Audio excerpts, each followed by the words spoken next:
Hey, it's Jeremy again.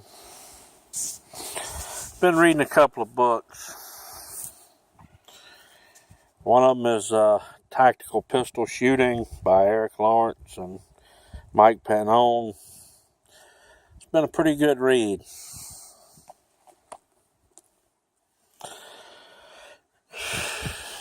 The other one is The Ultimate Guide to Shotgunning, written by David Henderson.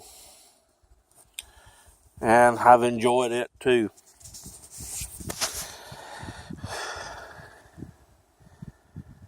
A lot of people I've seen on YouTube, they bash hunters, they bash people that have been in a scrape or two with a fighting gun. Your tactical / fighting guys. And I've seen other people that bash competitors. And I don't know if they're doing it unintentionally or if they're just very subtle with some of it. I'm going to try a different approach. What can we learn from each other?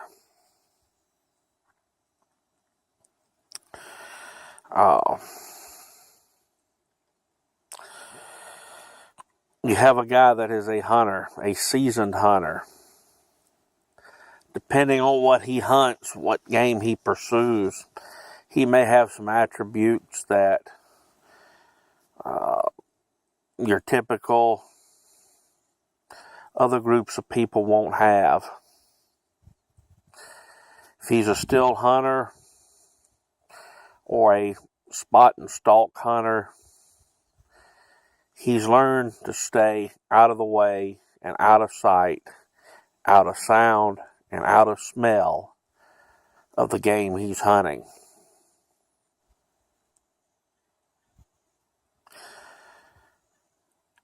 Most of your other two disciplines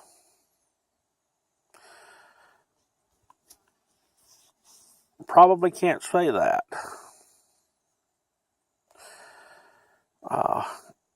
Somebody who's a tactician, fighting guy, SWAT guy, he's learned how to minimize his exposure to danger, but probably not necessarily disappear completely. And a competitor absolutely doesn't.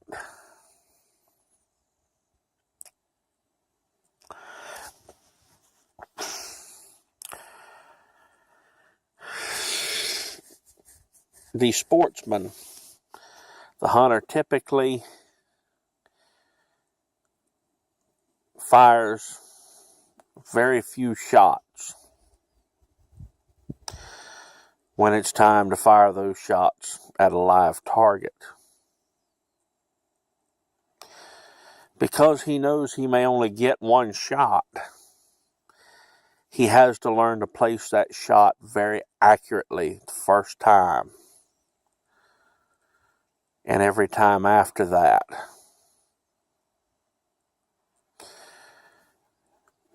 Because when he takes that second shot, in many cases, he's given away his position after the first one. That means if he's deer hunting out of a tree stand, he's fired a shot, all of a sudden, maybe he misses. The deer's up, looking around.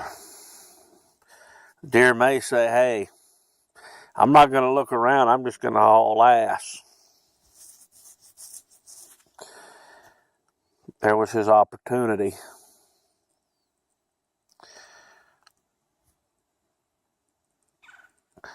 The hunter typically is familiar with a lot of the areas he's going to hunt with. He's going to be familiar on some level with woodscraft, bushcraft, and be able to survive for some period of time on his own.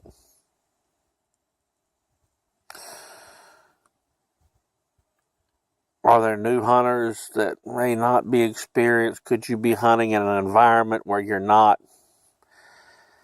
100% or even, anywhere near there familiar with it? Yes, you could. And that's one of the great things about hunting is you meet friends from all over the place, and you can go anywhere and find some sort of hunting to enjoy.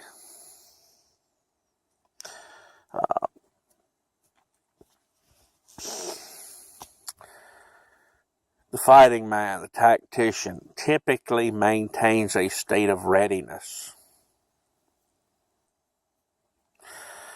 Okay, he's typically got a primary firearm that he may use to protect himself, his family, his home, and he's generally got a backup. He generally also has some sort of plan.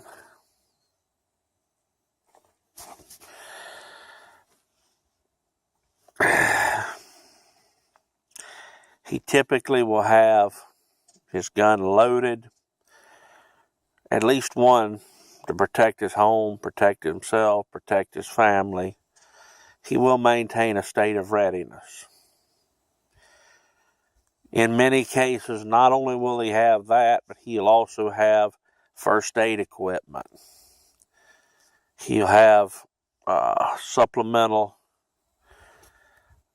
equipment. Now just about everybody's got a cell phone. Used to, it was recommended, hey, you got a landline cell phone, or a landline phone, hey, you may want to have a cell phone as well. That way, if something happens, batteries go dead on the cell phone, the landline gets cut, particularly if your security system is tied into your phone line. You have a backup.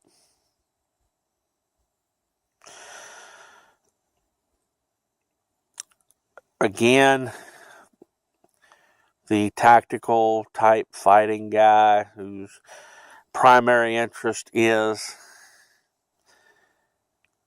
in protecting his home, protecting his family, protecting himself, will be able to move in such a way that he will minimize his exposure to danger coming back at him.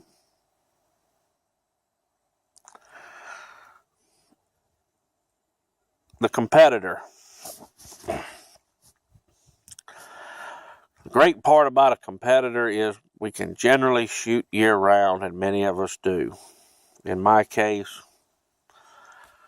just about year-round. It's North Florida. You don't have to worry about really extreme temperatures. If it does, it gets extremely hot.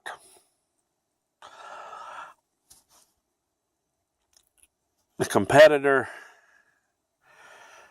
enjoys shooting for shooting's sake, be it a guy that's into bullseye, high-powered rifles, 3-gun, USPSA, IDPA, whatever your pleasure is. And I've seen some people say, a competitor is going to get training scars. Well, maybe you'll get training scars from your tactical training, but you're also picking up a hell of a lot of trigger time that most people won't get.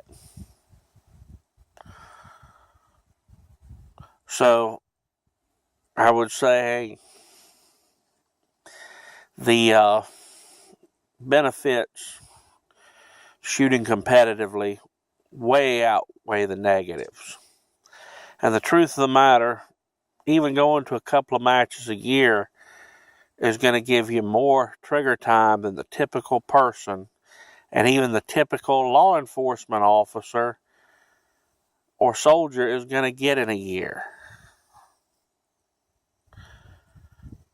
So we build our skills by repetition and maintaining muscle memory.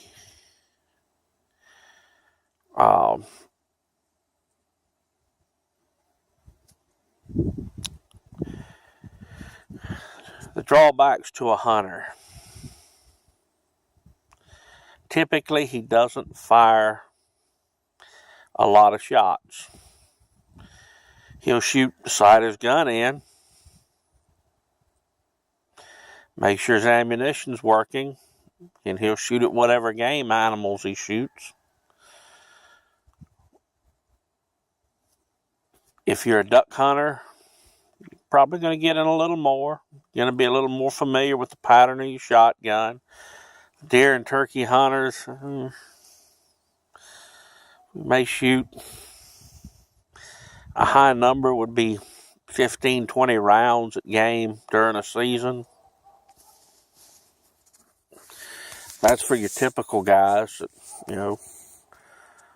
regular guys that get to hunt on their off days, weekends, holidays.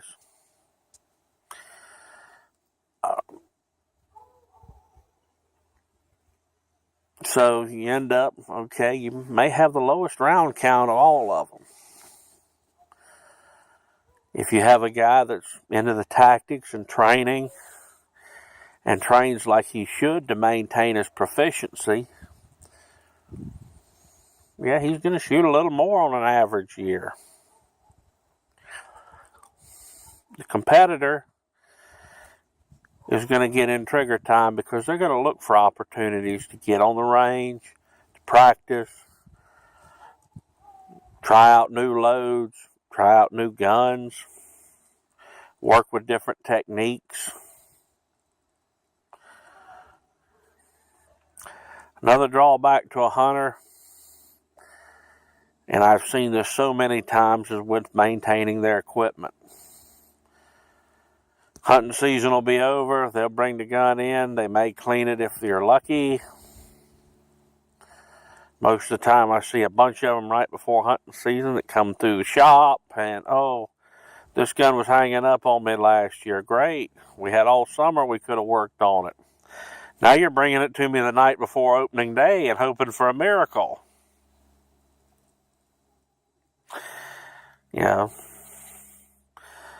Whereas the competitor, typically familiar with their gun. And I'm not saying every hunter's like that.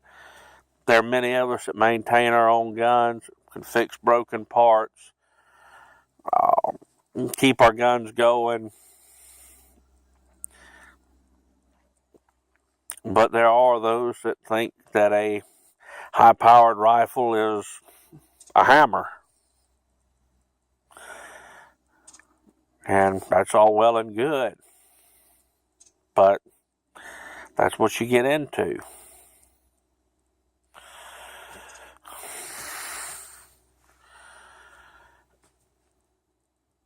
Well, if I go much longer than this can get to be a long, drawn-out affair. But, look at different types of shooters. See what you can learn from them.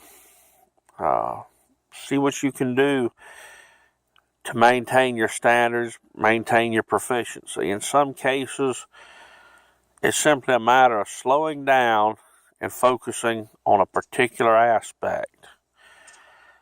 Accuracy, maybe your footwork, consistent trigger pull, aligning the sights, everything, or aligning them the same way every time.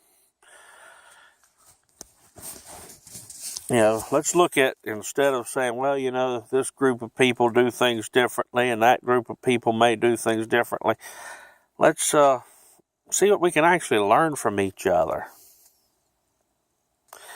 Later on.